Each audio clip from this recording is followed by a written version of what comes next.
काके अंचल एक बार फिर जमीन घोटालों को लेकर सवालों के घेरे में है।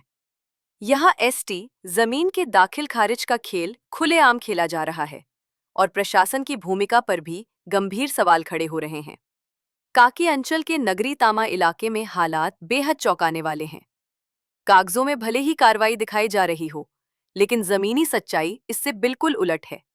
रांची डीसी के सोशल मीडिया अकाउंट पर जमीन मामलों में कार्रवाई और जनता को न्याय मिलने के दावे किए जाते हैं, लेकिन ये तस्वीर सिर्फ सोशल मीडिया तक ही सीमित नजर आती है।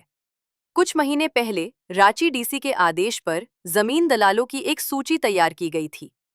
इस सूची को बाकायदा अंचल कार्यालय में चस्पा किया गया और आदेश था कि यदि सूची में शामिल कोई भी व्यक्ति अंचल कार्यालय के आसपास नजर आता है तो उसकी तुरंत गिरफ्तारी होगी।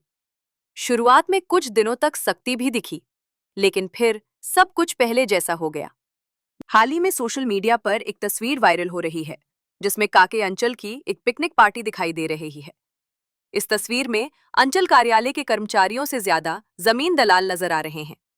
ये तस्वीर साफ तौर पर दिखाती है कि काके अंचल में आम जनता की पहुंच कम और जमीन दलालों की पकड़ ज्यादा मजबूत है।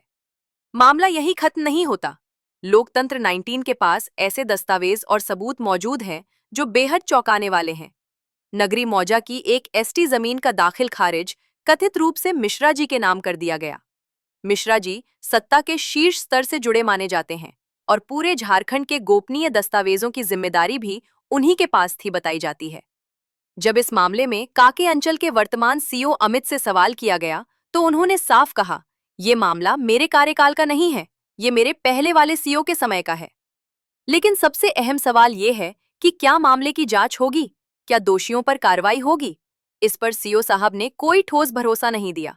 सवाल बहुत सीधा है, आखिर कैसे एक एसटी जमीन का दाखिल खारिज एक प्रभावशाली व्यक्ति के नाम हो गया?